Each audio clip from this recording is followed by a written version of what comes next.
Single step. जो आपके reaction है वो दो टाइप के, एक good morning, very very good morning. तो कल सब तैयार करके आए हो पक्का? तो आज आपका टेस्ट भी हो सकता है, ठीक है? ठीक है। तो अब हम लोग पढ़ते हैं रेट लॉ एक्सप्रेशन। कल हम लोग ने पढ़ा था, आज जल्दी जल्दी से रिकैप करते हैं कि रिएक्शंस जो होती हैं वो आपकी दो टाइप की होती हैं। कितना टाइप की होती हैं? दो टाइप, सिंगल स्टेप, एक डबल स्टेप, ठीक है? अब ध्यान दीजिएगा,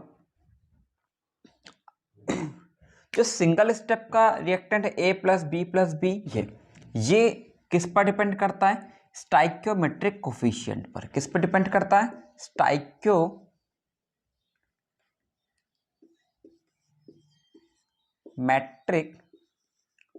कोफिशिएंट पर।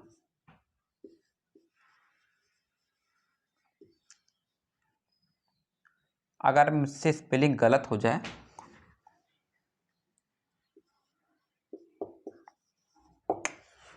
तो मुझे माफ़ करना, क्योंकि मैं इंग्लिश नहीं पढ़ाता, मैं केमिस्ट्री पढ़ाता हूँ। तो ध्यान दीजिएगा, एक बार फिर से आते हैं। तो रिएक्शंस दो टाइप के होते हैं, एक सिंगल स्टेप और मल्टी स्टेप। सिंगल स्टेप में आपका ये और मल्टी स्टेप में आपसे ये। जो स्टाइक्योमेट्रिक कोफिशिएंट होता है वो किस पर डिपेंड करता है? Number of moles per. किस पे? Number of moles per depend करता है। और ये कॉन्सेप्ट आपका कैसा है? एक थ्योरेटिकल कॉन्सेप्ट है, जिसको गुलबर्ग और वागे ने बताया था। किसने बताया था? गुलबर्ग और वागे ने बताया था। अच्छा हुआ वागे इंडिया में नहीं है, तो इसका मजाक बना देते लोग एच लगा लगा के। ठीक, तो अब ध्यान दीजिएगा, यहां तक डाउट क्लियर हो गया? जो आपका मल्टी स्टेप होता है, सर ये एक्सपेरिमेंटल क्यों है? ये अब हम लोग यहां पर मल्टी स्टेप को पढ़ते हैं। देखो, सिंगल स्टेप का जो स्टाइक्योमेट्रिक कोफिशिएंट होता है वही उसका ऑर्डर होता है। Is experimental for Gulberg and वागे ने बताया था। लेकिन मल्टी स्टेप का क्या होता है, ध्यान दीजिएगा। जैसे सपोज दैट मैंने कोई मल्टी स्टेप लिया,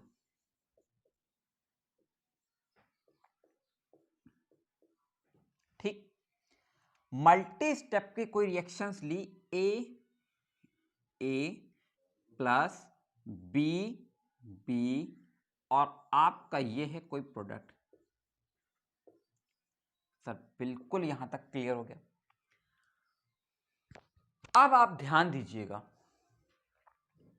कि जब हम इसका रेट लॉ एक्सप्रेशन लिखेंगे,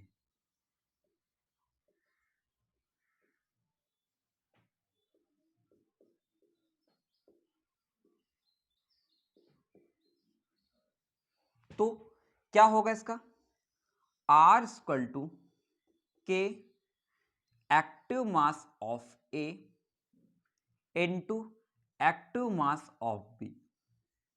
ये स्टाइक्योमेट्रिक कोफिशिएंट ए लगाएंगे और स्टाइक्योमेट्रिक कोफिशिएंट बी लगाएंगे। सॉरी, सिंग यहां पर x और y रखेंगे। मल्टी स्टेप के लिए मैं कर रहा हूं, तो मल्टी स्टेप, सॉरी मुझसे मिस्टेक हो गई। अभी मैं सिंगल स्टेप के लिए आपको बता रहा हूं, ठीक? तो सिंगल स्टेप में क्या करेंगे? स्टाइक्योमेट्रिक कोफिशिएंट ए उठाएंगे और स्टाइक्योमेट्रिक कोफिशिएंट बी उठाएंगे, और हम इसको उठा के रख देंगे। क्या होता है कि कभी कभी आपका स्टाइक्योमेट्रिक कोफिशिएंट, कभी कभी क्या होता है आपका, जो स्टाइक्योमेट्रिक जो सिंगल स्टेप होता है, ए और बी उस पर डिपेंड करता है। और ए और बी क्या है? ए और बी आपका एक्टिव मास है। Stat clear?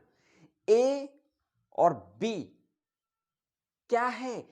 एक्टिव मास है। एक्टिव मास क्या होता है? एक्टिव मास का मतलब होता है किसी रिएक्टेंट में कितने कॉन्सेंट्रेशन पार्टिसिपेट कर रहे हैं। बात समझिएगा। सपोज दैट मैंने कोई रिएक्टेंट लिया। अब इस रिएक्टेंट में अभी शुरू में तो पूरे तो डिपेंड करेंगे नहीं, मतलब जो डिपेंड कर रहे हैं, मान लीजिए कि ये पार्ट अभी कंसंट्रेशन में पार्टिसिपेट किया, ये वाला पार्ट, अभी ये वाला पार्ट नहीं किया, ये कोई सब्सटेंस था रिएक्टेंट का। अब इस सब्सटेंस में अभी केवल ये वाला पार्ट पार्टिसिपेट किया है, तो ये हमारे लिए एक्टिव मास है। क्या है? एक्टिव मास है। सबको समझ में आ गया? कोई डाउट हो तो पूछ सकते हैं।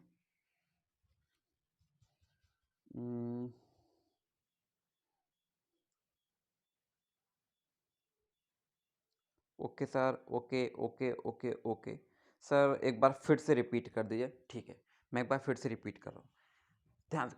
ये मैंने सब्सटेंस लिया, ठीक। अब इस सब्सटेंस में ध्यान दीजिएगा कि जो आप मान लीजिए इस सब्सटेंस अभी तो पूरा करेगा ना, अभी मान लीजिए ये पार्ट पार्टिसिपेट किया, तो ये पार्ट हमारे लिए एक्टिव मास है। क्या है? एक्टिव मास है। तो अभी जो ऑर्डर है वो किस पे डिपेंड कर रही है? Stoichiometric coefficient. जितना मोल्स होगा उतना उसका ऑर्डर होगा। अब 2 लोग हैं तो 2 होगा, 3 होगा तो 3 होगा, 4 होगा तो 4 होगा, 5 लोग हैं तो 5 होगा, 6 होगा तो 6 लोग। लेकिन ये थ्योरी जो थी सिंगल स्टेप की, वो फेल हो गई।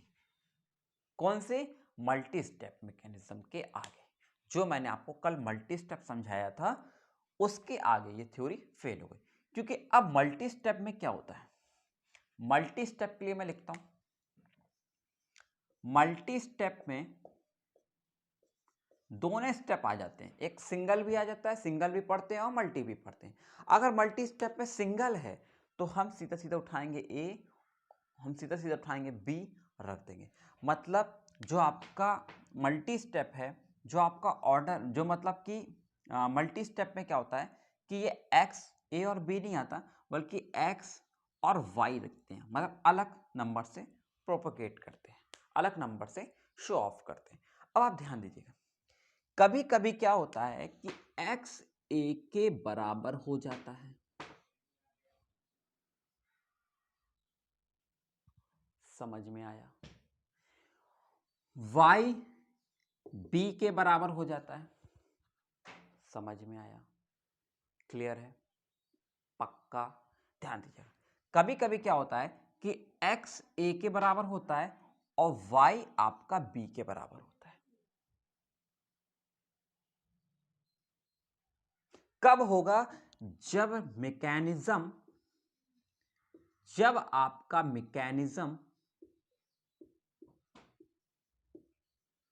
सिंगल स्टेप होगा। कब होगा ये पॉसिबल? जब आपका मैकेनिज्म सिंगल स्टेप होगा।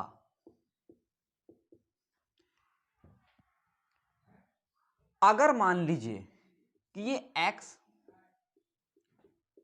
a के बराबर नहीं है और सर y b के बराबर नहीं है, तो मैकेनिज्म आपका कौन सा होगा? मल्टी स्टेप होगा।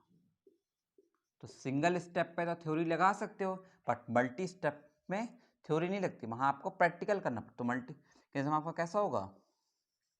Multi step. Is that clear? Yes और नो?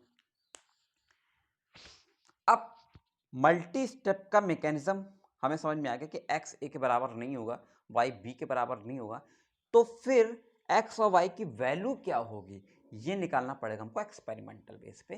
तो अब हम लोग पढ़ते हैं ऑर्डर। क्या पढ़ते हैं? Order of reaction.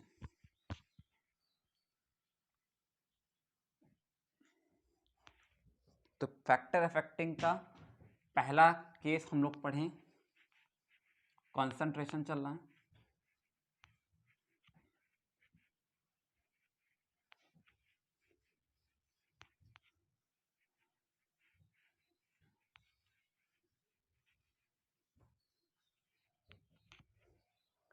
तो अब हम लोग ऑर्डर पढ़ते हैं। तो पहली बात आप ध्यान रखिएगा कि जो आपका रेट होता है सर हम लोग कहते हैं कॉन्सेंट्रेशन पर डिपेंड करता है, कॉन्सेंट्रेशन पर डिपेंड करता है नहीं, हर रिएक्शन का कॉन्सेंट्रेशन रेट पर नहीं डिपेंड करता, बल्कि रेट आपका कॉन्सेंट्रेशन की पावर n पर डिपेंड करता है। ये कभी भी इस पर डिपेंड नहीं करता। और n क्या है? n आपका ऑर्डर है, और ये वैल्यू कैसे आती है? एक एक्सपेरिमेंट से आती है। Is that clear? कैसे आती है? एक एक्सपेरिमेंट से आती है। मतलब जो रेट होता है वो कॉन्सेंट्रेशन की पावर n पर डिपेंड करता है। ठीक, n क्या है? ऑर्डर है, और ऑर्डर क्या है? एक एक्सपेरिमेंटल वैल्यू है, और एक्सपेरिमेंट करके निकालना पड़ेगा। सपोज दैट मैंने एक फ्लास्क लिया,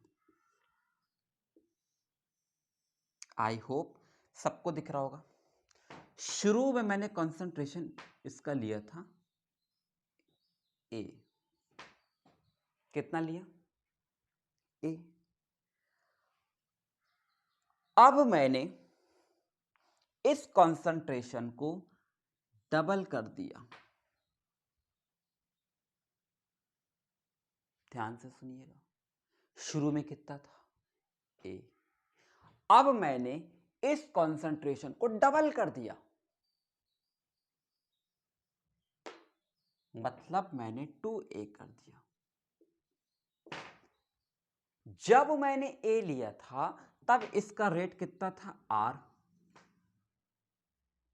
जब मैंने ए से 2A कर दिया, मतलब ए से 2A कर दिया, ए से 2A कर दिया, ए से 2A कर दिया, तो इसका रेट आता है बेटा R।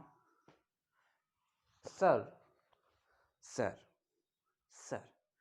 कंसंट्रेशन आपने चेंज किया, बिल्कुल सही बात है। कंसंट्रेशन को मतलब डबल किया, तो सर रेट में कोई चेंज नहीं आया। अब क्या करते हैं, ये पहली इक्वेशन और ये दूसरी इक्वेशन ध्यान दीजिएगा। हम जानते हैं कि rate is directly proportional to A. क्या पावर में कुछ है? ध्यान दीजिएगा, पहले ए था, अब मैंने ए को डबल किया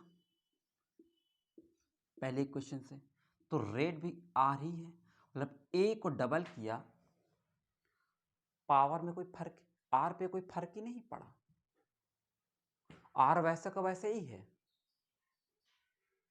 अब पावर में क्या रखो, पावर में क्या रखो, पावर में क्या रखो कि यहां पर 1 ही आ जाए। सर 0, क्यों? क्योंकि 2 की पावर 0 कितना हो जाएगा?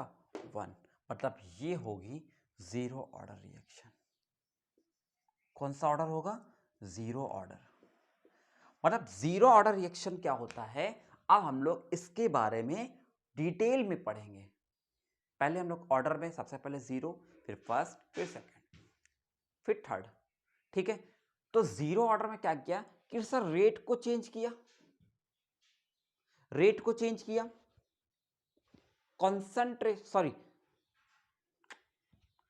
कॉन्सेंट्रेशन को चेंज किया, रेट पर कोई फर्क नहीं पड़ा, कोई फर्क नहीं पड़ा। मतलब आपने कंसंट्रेशन को 2A कर दिया, मान लो आपने आपको और बड़ा फ्लास्क के लिए आपने 3A कर दिया, तब भी R है। मतलब आप बढ़ाते गए, रिएक्शन ऐसी थी, एक ऐसी रिएक्शन थी जिसका कंसंट्रेशन तो आपने बढ़ाया भी, घटाया भी, बढ़ाया भी, घटाया भी, बढ़ाया भी, घटाया भी, कंसंट्रेशन पर कोई फर्क नहीं पड़ा। जब कंसंट्रेशन पर कोई फर्क नहीं पड़ा तो इसका ऑर्डर क्या होगा? इसका ऑर्डर होगा 0। मतलब रेट को चेंज करने पर कंसंट्रेशन पर कोई फर्क ना पड़े, 0। सर अच्छी तरीके से एकदम क्लियर हो गया है, very good, thank you, thank you, thank you, thank you. Chat तो अब बढ़ते चले जा रहे हैं, क्या सब सुबह नाश्ता पानी कर रहे थे क्या? सर मैं कल शादी में गया था। अच्छा, very good. Thank you, thank you. सबको आ गया समझ में? ओके, सब ओके लिख दें। लाइक का बटन दबा दें रफ्तार बैच के लिए। ठीक, एक बार फिर सुनिएगा, लास्ट बार। कंसंट्रेशन को चेंज करने पर रेट पर कोई फर्क ना पड़े, कोई फर्क ना पड़े, कोई फर्क ना पड़े, तो उसको हम लोग कहते हैं जीरो ऑर्डर रिएक्शन। कौन सा ऑर्डर बोलते हैं? Zero order reaction. इफ कंसंट, अब डेफिनेशन क्या होगी? If concentration are change but rate are no change, if concentration are change but rate are no change, this is called zero order reaction। ठीक है, तो जीरो ऑर्डर रिएक्शन का तो power में क्या होता है? उसके जीरो आता है।